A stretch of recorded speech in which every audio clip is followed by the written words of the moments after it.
اگر آپ دوسروں سے عزت کی امید رکھتے ہیں تو پہلے اپنے آپ کی عزت کریں۔ آپ دوسروں سے وہ توقع نہیں رکھ سکتے جو آپ خود کو نہیں دیتے۔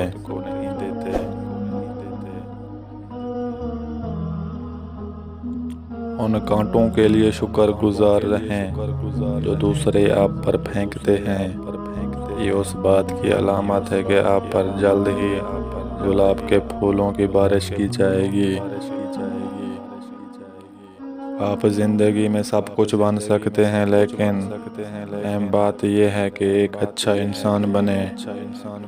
حضرت شمس تبریزی رحمۃ اللہ کہتے ہیں کہ عورت نہ سمجھنے والوں کے لیے نفس اور سمجھنے والوں کے لیے روح ہے۔ اگر کوئی آپ کو دھوکہ یا تکلیف دے تو پریشان نہ ہو، کیونکہ رزق ہو یا محبت، قدر نہ کرو تو خدا چھین لیتا ہے۔ عورت جاہل کے لیے ہوس اور عقل مند کے لیے روح ہے۔